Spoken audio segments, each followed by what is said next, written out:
as a woman, I'm almost always asked about why there aren't enough women in the VC business as general partners, which means women who have founded funds and therefore have money, they have the freedom to deploy capital that somebody has trusted them with. And I think the answer, as always, is of course nuance and layered, and but I think it's also because I think there's a little bit of gender washing that's happening, the way greenwashing has been happening in terms of when people talk about sustainability. Similarly, I think large corporates and legacy companies are good at showing that they're doing the right thing, but not really empowering women or the women leadership that they're trying to sort of put front and center.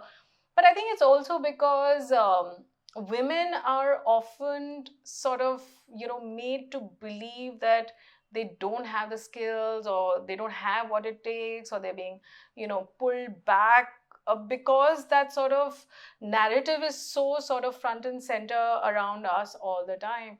So I think the extra hard work a woman has to really put in is also to break through that narrative, and sometimes that narrative is reinforced by those who are closest around us. It could be family, it could be friends, it could be colleagues, it could be sometimes even so-called mentors who will say that, oh, maybe this is not for you, maybe do it a little later.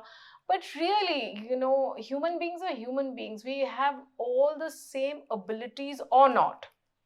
So if we believe that men have certain abilities, it's safe to say that women have the equal number of sets of sort of attributes or whatever it takes to be.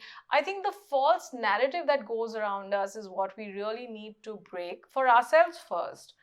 And it's not so much it's not so important to try and shut everyone up, because that's almost impossible to do, but really have a stronger inner voice that allows us to believe that we can do everything.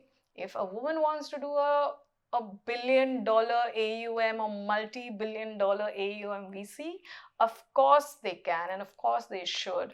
And I think more women who come out and speak and dare to dream and then put those dreams into action, I think the more we'll see those success stories, and we need those success stories.